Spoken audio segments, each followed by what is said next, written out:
caution. This video contains swearing. It contains mild swearing, aggressive swearing, hedonistic swearing, compound swearing, and swearing of all varieties. We're not discriminating. We say fuck a lot. Tag! You're it.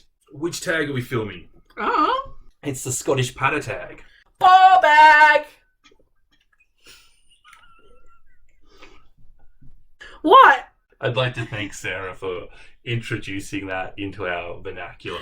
It has become a household slang. It's such an enjoyable word. It is, isn't it? Did you just play me saying scrotum? No, it was Sadie playing scrotum. I'm just bringing up the question. This is a tag all about Scottish slang. It is created... Still going to say scrotum. It's all about Scottish scrotums and whether they hang to the left or the right. We always prefer the left. It's acceptable to wear a scrotum under a kilt. Okay, what's next? It was created by Sarah at Sadie Reads Again. Who is a motherfucking legend? Yes, if you haven't checked out her channel, she comes highly recommended and encouraged by both of us. I found Amy's version of this tag really cool because Amy is another Scottish booktuber. That she had slightly different opinions to Sarah. Yeah, to the vernacular debate. Yeah, because they come from slightly different parts of Scotland and they didn't agree with the usage of all the slang. It was funny.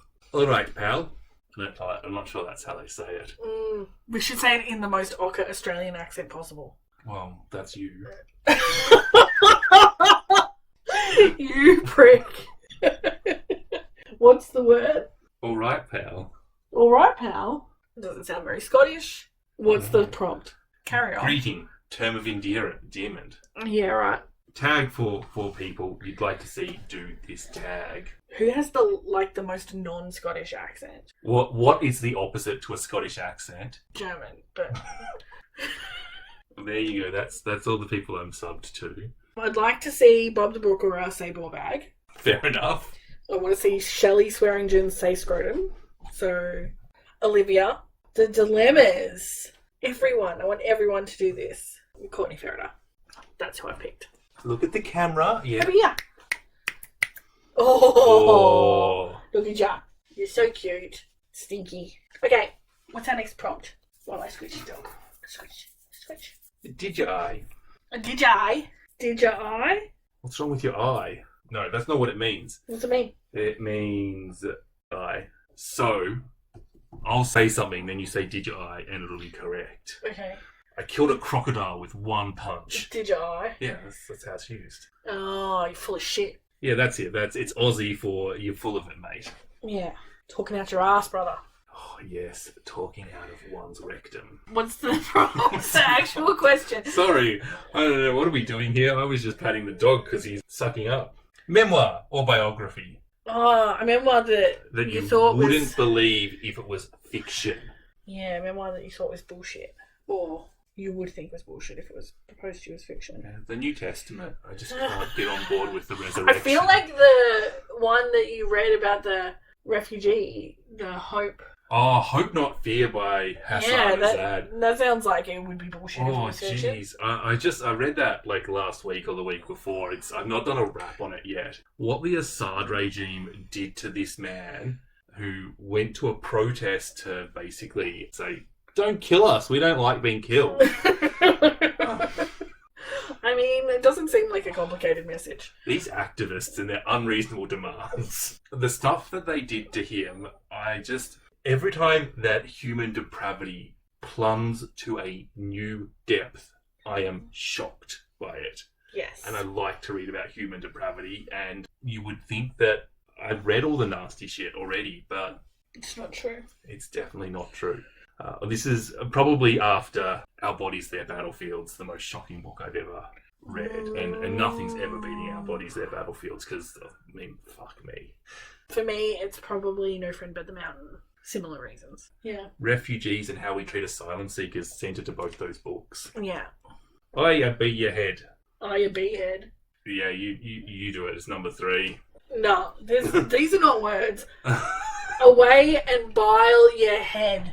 She's tried to phonetically spell their accent. What's Aussie for this? Telling somebody who's talking nonsense to get lost. Shut the fuck up. Piss off. You're a knobhead. I think themes of talking out your ass again. A book that made you angry. Kim Jong, born 1982. I want to say that that's angry in a good way. Because it intended to make me angry. Yeah. Am I supposed to be angry at something because it was not intending to make me angry? Because I don't read those things. I put them down. Yeah. And I never talk to them again. Like, oh, you're a twat. No. I could go for like lots of books that pissed me off with political statements and just general douchebaggery. But a book that really did make me angry was Moby Dick. It did. You should have seen it for like weeks. Weeks. He would just come home and spit bile about this. There's actually a really good story in it if you just cut out the whale encyclopedia. Why didn't he do that? Why was the whale encyclopedia so important, Herman? Why was it so important? I can't help you. I felt like the meaning of the book was that life is boring and then you die. And Melville wanted to do that by making life boring. And when you died, he would be up in some sort of afterlife saying, see, told you, book's right. Havnair Scooby. I feel like that's Aussie, but we'd say, haven't got a Scooby. We'd put a space in between our words. No, we wouldn't. I mean, obviously that's a Scooby-Doo, so it's a clue. A book you couldn't follow, or one you didn't understand the popularity of. Book I couldn't follow, The Crying of Lot 49. Ah! What? No! I don't understand. I basically really struggle with a certain type of magical realism. The in kind general. that is magical realism. Diet, watered-down fantasy with an element of contemporary or literary fiction thrown in. I'm good with that. When it is like nuts. When it's like nuts. Yeah. Eloquent. When it refuses to make sense, that's when I find it confusing because it doesn't make sense. Mm-hmm. I think like Salman Rushdie. Yes. Salman Rushdie has like it's disappearing up one's own anus. It's Pretentiousness. Pretentious. Yeah. It's fiddling with oneself on a page. Belter. You're a belter. It's a good thing. Yeah. Yeah, belter is an Aussieism too. Yeah. That's a belter. A beloved character. A character that I love. I think I'd have to go for Maud. Oh. Maud from An Elderly Lady is Up to No Good. How can anybody not love Maud? Except for the people she kills. They're probably not fond of her. Probably not. But I just get there's a catharsis from reading about an elderly lady murdering people that I think that is really lacking from society. I think we need to have more elderly female serial killers. Okay. Yeah. I'm going to go with Shori from Fledgling because she's awesome. You just finished reading it and you liked it. She's awesome. Ballbag. Ball bag! You're a ball bag. A scrotal-based insult, which can also be affectionate. Welcome to Scotland. So I think the Aussie equivalent of this is cunt. We can't. You're a good cunt. You're a shit cunt. Don't want to be a shit it's, cunt. it's got versatility. But I do like ball bag. I feel like less people will look at me like I'm an inhuman monster for saying it. Really? Like, what is the difference between weaponizing the female genitals and weaponizing the male genitals? How scared men get. Would you prefer cunt thrown at you or balls thrown at you? They would prefer balls every time. Every time. A character you hated. The protagonist from On the Road. Okay. Yeah, by Kerouac. Oh. Yeah, I was an author insert character. What? The teenager, Holden. Holden Caulfield. How did we figure out that ball bag cunt? Yes. Is it ball bag covered in cunts? Which each contain their own ball bag. Oh, I think he's a ball bag inside a cunt. Yeah, but like lots of those, like pimples over another ball bag. Like a bag of them. A ball bag filled with cunts, filled with ball bags, filled with cunts. In a ball bag. This is not our finest video. Yes, it is. Don't watch any of the others. They're all like this. Chukka. Yeah. A person who comes from the Highlands. So in Australia, we'd call them a Highlander. No, we wouldn't. We'd call him a fucking Queenslander. Yeah? Oh, a drongo. Dumbass. Somewhere where it's so hot, your brain doesn't function perfectly. Yeah. Sure it all. They don't have highlands in Queensland. I just assumed that it was like the dumb population. Is that a bad assumption? Yeah, I think that at least 50% of the Scottish people will be insulted by that. Most of them in the north. Why are we singling them out if they're not the stupid ones? Just because they live on a fucking hill. Yes. Okay, Scottish There's people, a you're divide weird. between the Highlands and the Lowlands and the Islands in Scotland. But why? Is it because the Highlands is it because one is dumber than the other? It's a cultural divide because of how cut off the communities were and stuff. Oh, that's boring. Yeah, it's like Tasmanians. No, they're culturally different because they inbreed.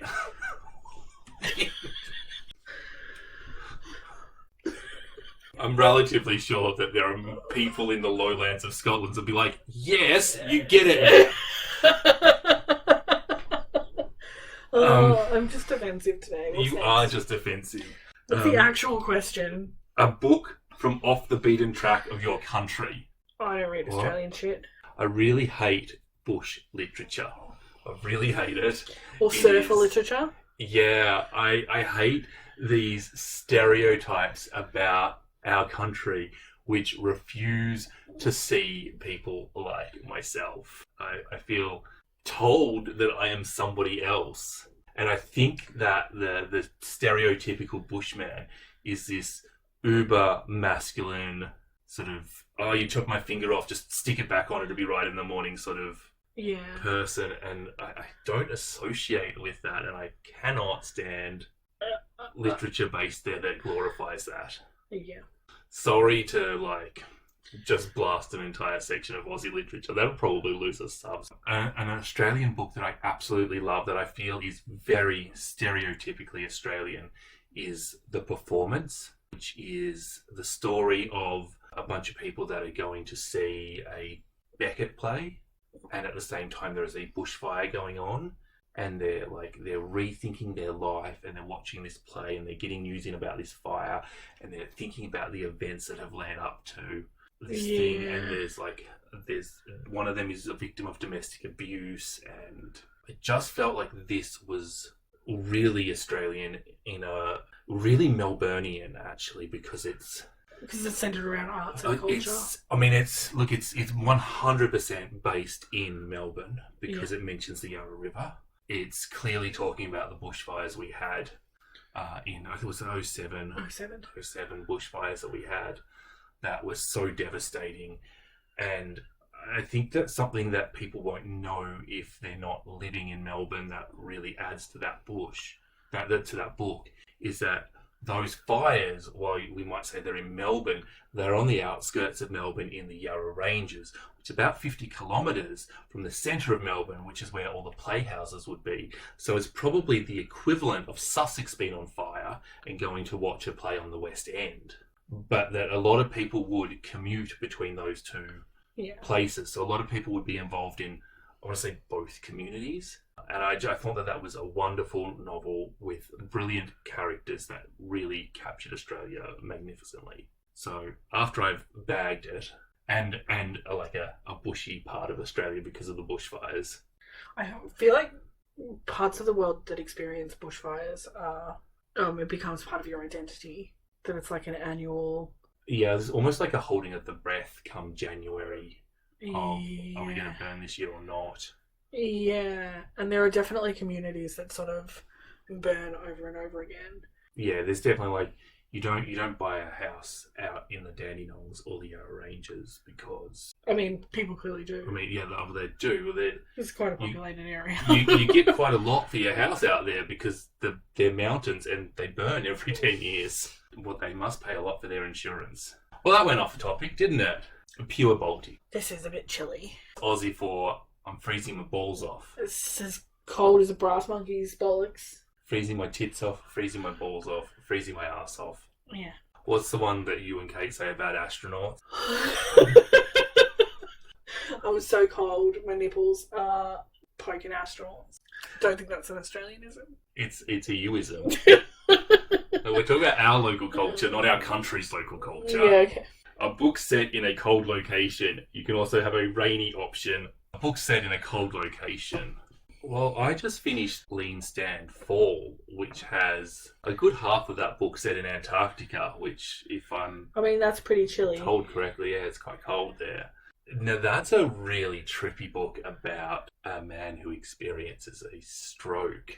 I found quite hard to read parts of it because of the narrative when it was first person from our stroke victim made absolutely no sense because it was repeating his thoughts and it showed you the brokenness of their language and their inability to communicate what was going on. That was really hard to read, but I found it a really effective tool as well for getting me in the character's head. So if you hate plot and love characters, that will work for you because it has no plot. well, no, it's got a plot. It's just that it completely disregards communicating the plot because of that technique. Yeah. It really prioritizes drawing you to the characters rather than communicating the plot. I'm going to pick the Broken Earth trilogy by N.K. Jemisin because we're post-apocalypse and the ash is blocking out the sun, so it's pretty fucking cold. Did you like it? Yeah, it's good. Greeting, crying, Aussie, crying, bowling. Yeah, bowling. Would make you cry more. Never been able to reread your favourite books again, or never been able to read anything you hadn't read before. Not being able to read new books would Yeah. make me cry more. Yeah, I 1,000,000%. I agree. I like rereading books, but I love discovering new books much more. Mm-hmm. I would probably stop reading if I couldn't have new books, to be completely frank and honest. Probably. Yeah. Eventually. I don't know. I would certainly do it less. Mm. Go on yourself. Encouragement. Go for it. A book that lived up to the hype, or does hype shape your feeling about a book? Go on yourself. What would that be in Aussie? Have a crack. Yeah, I guess this like vaguely saying it's encouragement is Yeah. you sort of need the context of it because come on, but depending on how bogan you'd say calm. Can. You're not very good at doing bogan. I'm not. It's because I'm not a bogan. You just gotta let go. I've got all my teeth. So do I. Do you know I told Kevy about Wheel of Goon today? Did Kebby think that was hilarious? She did. Because it is. If you don't know what Wheel of Goon is, Just Google it. it's Goon on a hills hoist. What was the question? Something about encouragement? A book that lived up to the hype, or does hype shape your feeling about a book? Hype absolutely shapes my feeling about a book, and I want you all to underhype your books so I can be like, whoa, this book is awesome. I thought it was going to be a pile of shit. That is how I enjoy books. Yeah, I struggle with hype. Is there a book that's lived up to the hype for me? That is hard. Detransition, baby. Yeah, that really did live up to the hype for me. Anything by a great gay. Amazing. Yeah. I think one that lived up to the hype for me that I really didn't expect to was Girl, Woman, Other. I thought that was going to be meh, and it was actually fucking awesome. Yeah, I'll give you that. I read that after people started to scream about it, and that was excellent. Mm-hmm. The trouble, like, I try and get onto a lot of the new books when they're very new now. So Yeah, you try and beat the hype. the problem is when you've got a booktube channel, the best thing to do is to create the hype yourself, because that's good for views and shit. I thought The Count of Monte Cristo lived up to the hype. So did Middlemarch. Books that everybody knows I love already. Get a lady. Description of behaviour. To really get carried away in the moment. What's Aussie for that? Carried away. I don't feel like we have a similar Yeah. sentiment. Shout about a book you don't think enough people have read. I mean, we do quite a lot of that. I mean, has everybody heard about Daryl? You heard about Daryl yet? Yeah. What about No One Is Talking About This? Should we mention that one? Let's try and talk about an awesome book that we haven't screamed about. I want to say Fledgling, because I've just read it, and it's freaking good, and Octavia E. Butler rules. Woo! Well, you haven't been on this channel for a couple of months, so you must have. I've got a few stored up. I took a break from giving raps at the end of last year. My back is a piece of shit. ScoMo is getting fired. Fuck you, ScoMo. I'm going to go for this one. I haven't seen many people pick this up. I do definitely preface this by saying it's a love-hate book, and if you are interested in it, to read a couple of pages before you buy it. This is a book about a man's grief. His wife has died, and it's based after the death of his wife, where his dad is terminally ill, and it focuses on the relationship that Hill has with the carer of his father, and it really gets you inside his head and into the broken way he thinks. I think it's really masterfully done for connecting you with characters with a really interesting narrative structure. Turn the beeps around. I love to hear percussion. Sometimes. That's the end now. In the description, I want all of you to tell me where you're from and give me some real local saying that's a bit amusing. What's your equivalent of ball bag cunt? Yes, that's what we want. Okay, love you. Bye. Ciao.